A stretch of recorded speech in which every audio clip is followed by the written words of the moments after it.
All right, everybody. So here is the next section here in physics, and we get into another important concept that is often discussed when it comes to physics, and that's the concept of acceleration.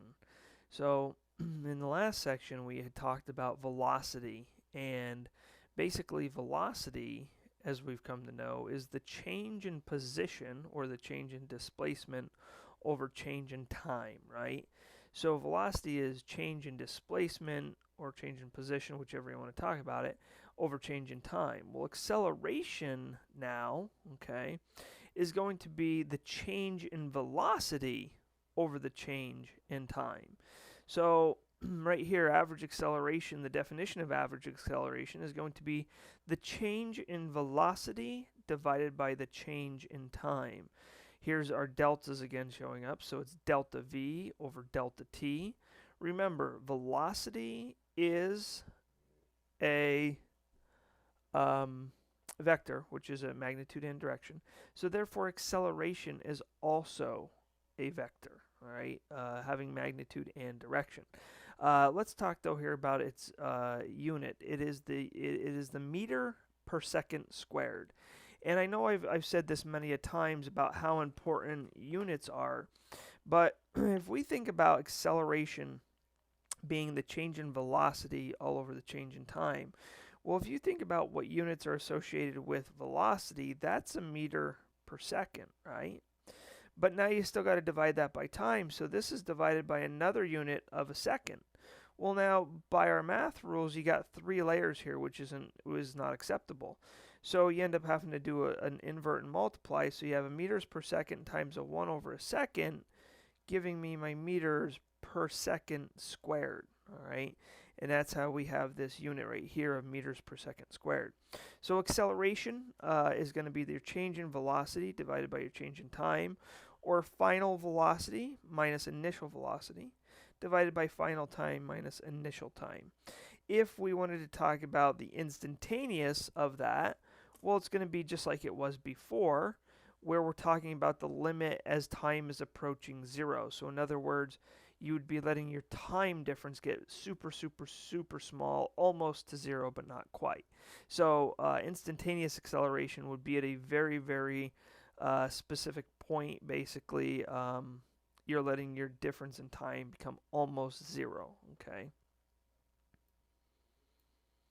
So here's example 3. It says acceleration and increasing velocity. So suppose, and it's on the next page, so I won't flip over just to show you, but suppose there's a plane that starts from rest. V sub 0 is 0 meters per second.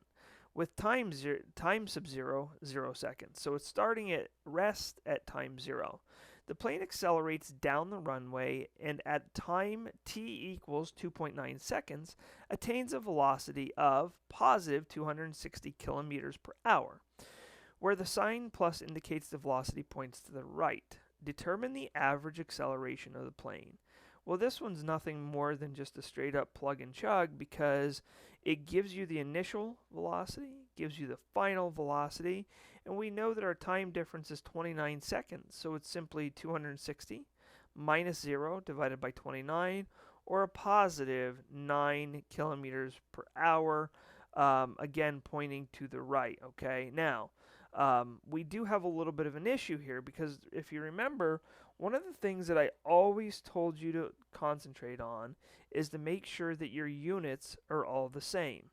Well, we know that by convention, acceleration should be a meters per second squared. We just learned that up above.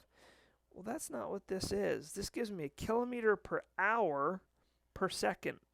All right, that's not good. Okay, we need to do a unit conversion so that we can get everything to the proper units, which should be meters per second squared. And they're going to do that here on this very next page. They're actually going to do just a standard unit conversion, which, by the way, there's your plane pointing to the right, so the acceleration is to the right. And here we go. We got 260 kilometers per hour, right, which is what we were given.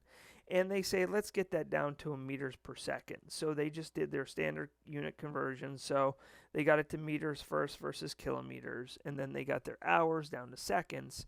So they go back through and they do this one more time, and instead of using 260 kilometers per hour, they're actually going to use the unit of 72 meters per second. So now you got 72 meters per second minus 0 all over 29, bringing you out to a positive 2.5 meters per second squared. And now everything's happy because it's in the correct units. And this is, the conventional way that you would see acceleration. Okay. Example 4. A drag racer crosses the finish line and the driver deploys a parachute and applies the brakes to slow down. As figure 2.6 illustrates, the driver begins slowing down when t sub 0 equals 9 seconds and the car's velocity is v sub 0 28 meters per second. Okay. When t equals 12, the velocity has reduced to positive 13 meters per second. What is the average acceleration of the dragster? Now, here's the thing. You need to understand that when something is speeding up, right, when something is speeding up, you have a positive acceleration, versus when it is slowing down, you will have a negative acceleration. Now, it does get a little bit tricky because remember, speeding up and slowing down can be positive or negative, but also depending on which direction you are facing. If you're going left or if you're going right, that's going to change your velocities positive or negative. So really, you got to be careful. In this case, because we're slowing down, okay, it's going to be a negative number. Or just by the if you look at the numbers, right? If you say, hey, my final velocity is 13 minus my initial is 28, well, that's going to give me a negative number right there. So 13 minus 28, that's going to give you your negative up top. This 12 minus 9 is still going to be positive. So this is going to end up being a negative number over a positive number. Again, just doing straight plug and chug. Final velocity minus initial velocity divided by final time minus initial time gives you negative 5 meters per second. And this negative is indicating that your acceleration is negative because you are slowing down.